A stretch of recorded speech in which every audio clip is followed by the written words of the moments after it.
Good morning. Good morning. Good morning. I am so excited about sharing this because I keep seeing online, on Instagram, on LinkedIn, everywhere, a lot of people are now talking about you're eating too much protein. And some of my clients were asking about that. So why not just come in, talk about it, and I went live last night, impromptu, and some of you joined. And I decided, you know what, let's create a short presentation and go through this in detail because so many have been reaching out asking about this. Now, let's talk about the protein debate. And if you don't know me, if you've stumbled upon, I am Jenny Pena. I am a national board certified health and wellness coach, a diabetes prevention program lifestyle coach, founder of my own coaching company, Gen P Coaching, and creator of the A1C Reset Protocol, which is my own program, 12-week long one-on-one coaching program designed to help you balance your blood sugar, lower your A1C, prevent type 2 diabetes, and regain your focus and energy. Now, let's talk about this protein thing. Are you actually eating too much protein, or are you eating just enough? That's just something that it's coming up a lot, that I'm seeing a lot, that either people want you to eat excessive amounts of protein, or they're saying, oh, you think it's the protein. It's not the protein. You're eating way too much protein. Well, and I am going to decode a little bit about why busy professionals are a bit confused about it and how this protein can impact your cravings, your energy, and your blood sugar. Okay, so let's get started. Now, here's where the internet is confused. There's nutrition advice that swings between extremes. And this is not new for our society. I feel that every time there is this one thing that people love, they just go on it head on first. Remember quinoa. Quinoa is the complete protein. Everybody eat quinoa. We didn't even know what quinoa was. Or how everything was low fat. You needed to eliminate fat altogether. No butter, no nothing with fat. Right? You remember then how now you're going into a different modality. Now it's like, oh, a lot of fat. Eat all the animal fat. Our poor hearts were suffering during that time. So everything that we have embraced in the past, it tends to be very extreme. We always swing between the extremes. And that leaves all of us overwhelmed. Now, I am a health coach. I'm not a doctor, but I want you to be informed. I want you to have an intelligent decision and conversation with your doctor when you're embracing any sort of modification to your diet, to your nutrition. Okay? Let's leave that out. But there is a group, Camp 8, to say eat more. I'm kind of like in the middle, and I'll explain why. But as a pre-diabetes health coach, I would say prioritize protein at every meal. That's something that I do and say all the time. Now, hit high daily protein goals, and then the protein that controls the cravings and the blood sugar, all of that is true, right? I believe that you should prioritize protein. I believe that you should hit your goals or aim for them. And that when you have adequate amounts of protein, you will control your cravings. Your blood sugar will balance out. That is a fact. Now, there is a Camp B that is now racing, saying the protein obsession has gone too far. You need to back off. It crowds out vegetables. High protein is unnecessary if you're a desk worker. That can be partially true.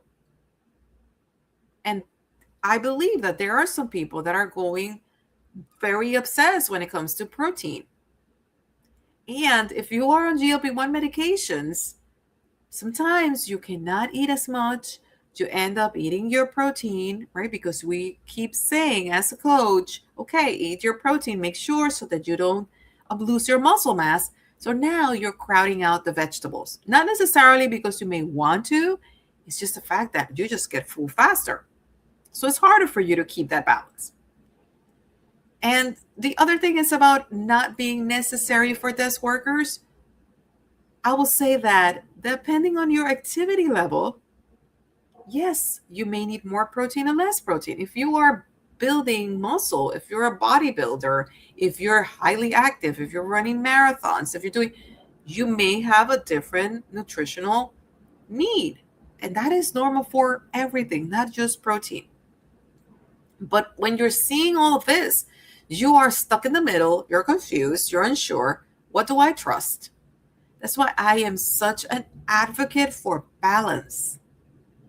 That's why if you read anything in my profile, you will know that I am not about extreme diets or eliminating full food groups, because I have seen that what is consistent, what is sustainable for my clients, what has been something that has worked over the years for them to have a full life, enjoy the food and the activities that they do, and preserve a balanced energy level and blood sugar is balance.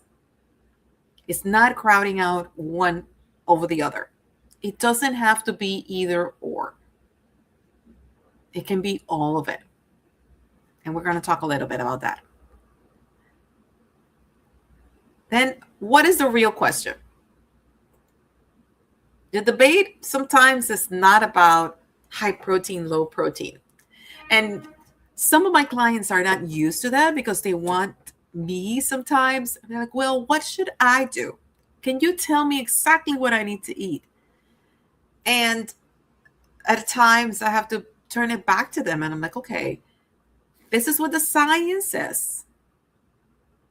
I need you to test it because everybody is different. Your energy needs are different. Your work environment is different. I work with clients that have 4-day weeks and work 10-hour days. The type of fuel and the structure of that individual is very different from a client that works a typical 9 to 5, or a client that maybe works in the medical industry and has 12-hour shifts overnight. It is different.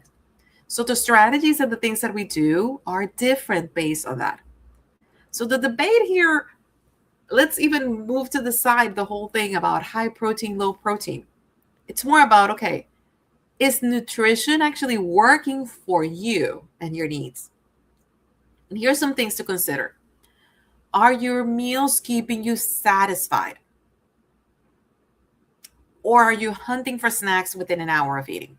Because I can tell you, if you are having breakfast and an hour later you're looking for food, something needs to change about that breakfast.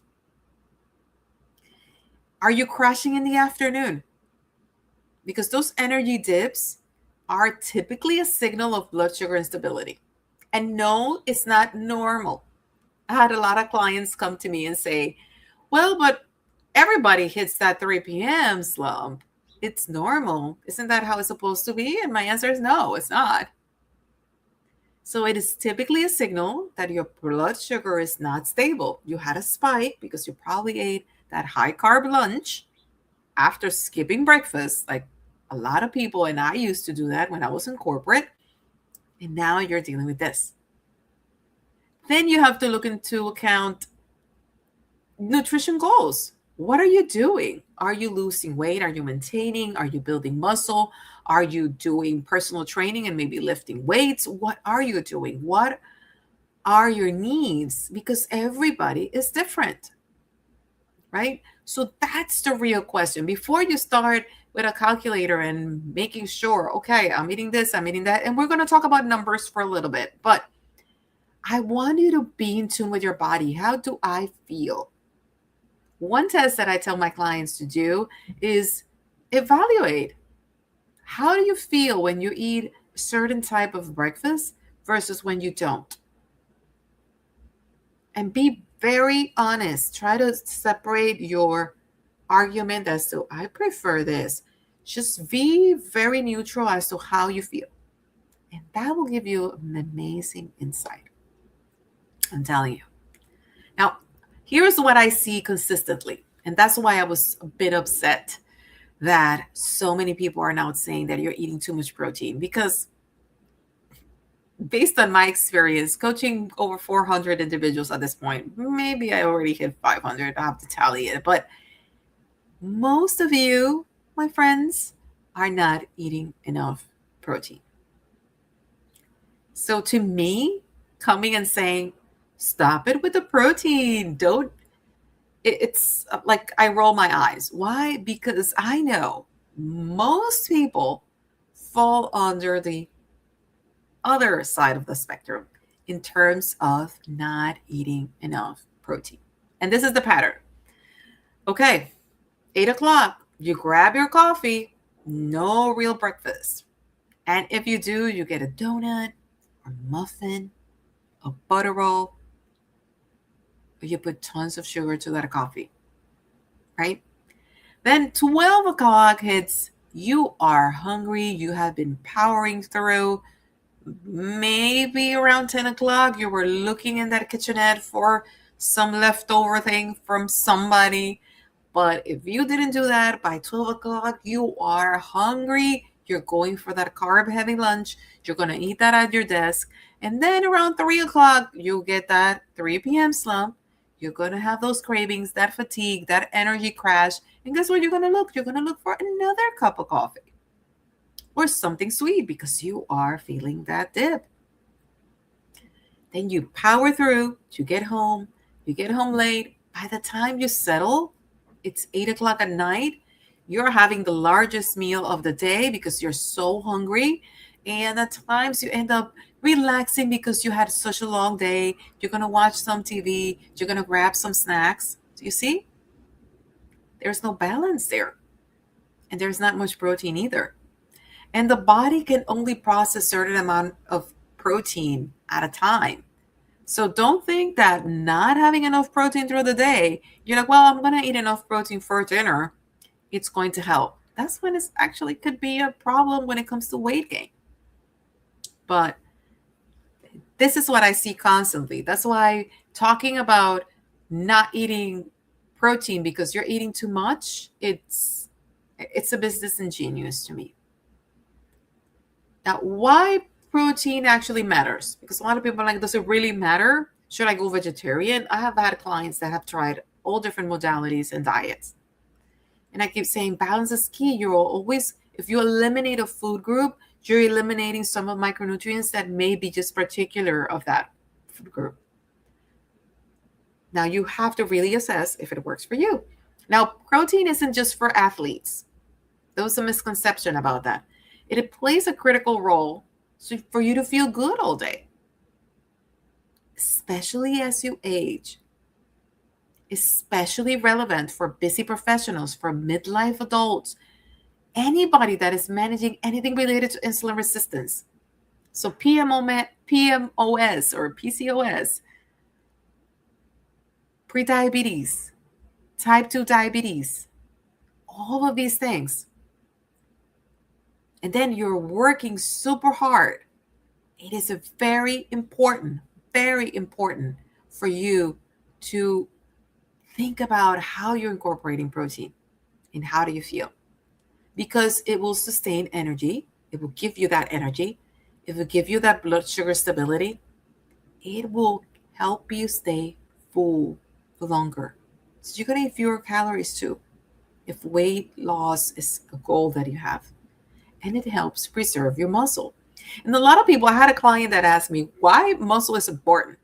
Well, muscle supports your bones. So you're going to have better structure, right? It's what wraps your bones. Muscle helps with your metabolism, keeping the metabolism and how you're using calories efficient. It helps you with glucose. If you have muscles help you use that glucose for energy. So you see how it's not just about, okay, protein, this, that. It has a very important role. Now, a lot of people ask me, how much protein should I aim for? It varies. I ended up going on the higher note.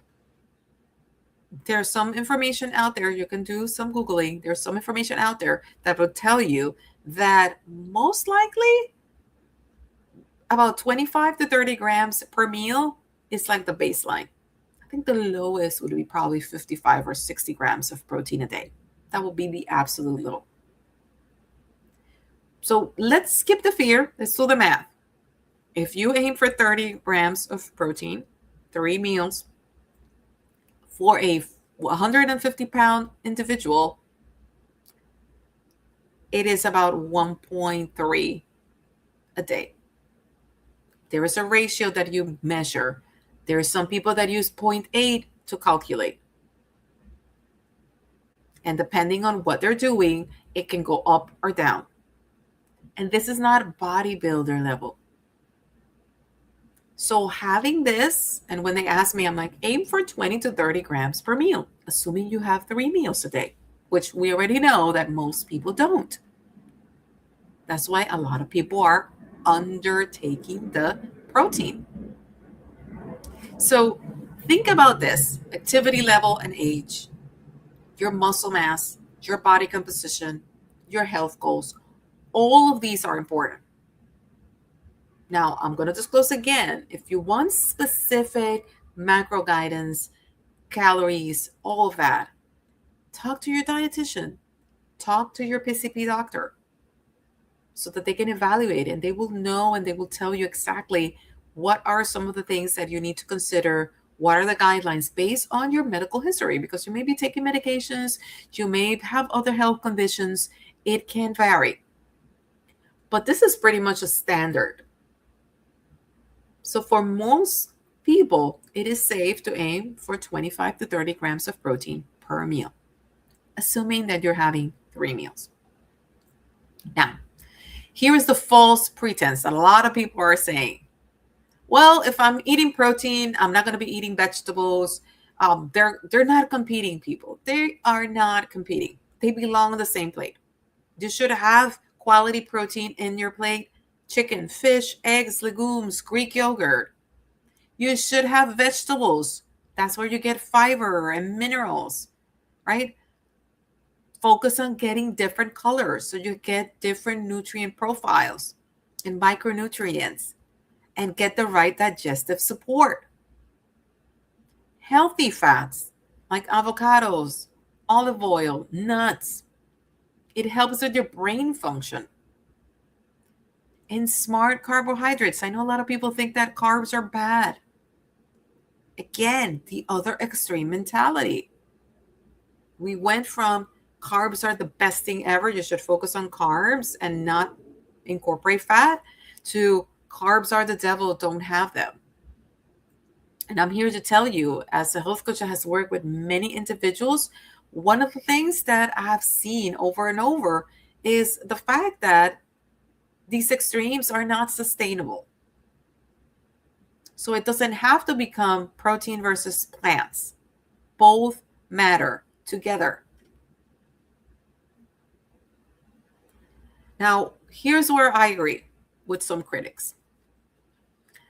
Because context absolutely matters, and not everybody needs the same approach, right? This is what I see. Many people are still under eating protein earlier in the day and then compensating with snacks and sweets and larger portions at night. This is what I see. And then I go online and I see some social media advice that lacks a lot of the nuance because it's giving blanket rules, rarely that work for everyone. You cannot get a blanket rule. That's why I love what I do, because my coaching is going to adapt to you and what you need, the resources that you have. It's not a blanket rule. And for some people, more protein isn't always better. Maybe what you need to do is incorporate more fiber and micronutrients. Maybe you are one of those few that are eating enough protein, but then you're not balancing your plate. And not everyone needs athlete level intake. Okay?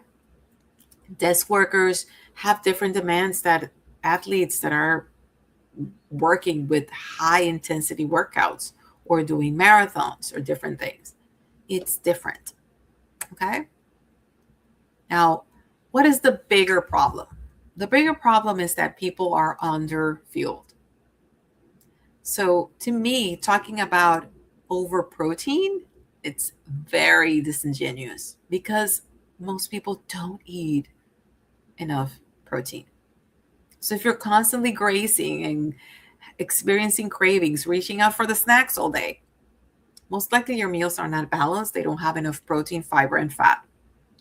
If you're dealing with afternoon crashes and low energy, most likely you're dealing with those blood sugar spikes and dips, and they are driven by unbalanced carb heavy meals. Again, not enough protein, not enough fiber. If you're having difficulty maintaining muscle, especially common in midlife adults, you're probably eating too little protein earlier in the day. You see? So I would encourage you to assess. Sometimes the issue is not too much food. It's the meals that are lacking balance and that are not helping you stay with adequate levels of energy. Okay? Now, as we wrap up, a simpler approach. Instead of obsessing over numbers, focus on building meals that actually work. Because consistency beats perfection every time. So start with protein. Anchor every meal with a quality protein source to set the tone. Add fiber, add lots of colors. Don't only go for the green vegetables. Experience with different colors. Make it a game so that you can have a healthy gut and you can have sustained energy. Include healthy fats. What are healthy fats? Olive oil, avocados, nuts. It slows your digestion and it keeps your blood sugar stable between meals. And build consistency, small repeatable habits that will create lasting change and not extreme things. If you know anything about me, if you have been following me for a while, if you have been watching or listening to my podcast, you will know that it's all about simple, sustainable, repeatable habits. That's what creates the lasting change. So I hope this brought some clarity. So I would say assess. Look at what you're eating. First, assess if you are having protein in your meal. Then take it a step further and try to figure out how many grams of protein you're getting per meal. And assess how you feel. How do you feel when you skip breakfast versus how you feel when you incorporate protein for your breakfast? Everybody's a bio individual, and there are certain things that work better for others. So don't get the cookie cutter advice. Everything that I shared today are guidelines. Evaluate and see how you truly feel. And you will be surprised of how much you discover about your own body. Now, I have 2 calls to action for you. One, if you have any questions, send me a message, comment, let me know what you're eating for breakfast, how much protein you feel you're having, what is your struggle. I want to hear from you. And if you really need to have a safe place to talk about your goals and maybe gain clarity, what should be your next step, book a clarity call. I will put the link. And if you are around and you get to see this before, on May 22nd, I am having a free masterclass on insulin resistance, which is something that does impact how your body's metabolizing things. It impacts your weight loss journey if that is something that you're exploring, and it does impact your blood sugar balance. Okay? Have an amazing rest of the week. I will put the link for you to register for that free masterclass. It's going to be tomorrow at 8 o'clock in the morning, but you need to register. Bye.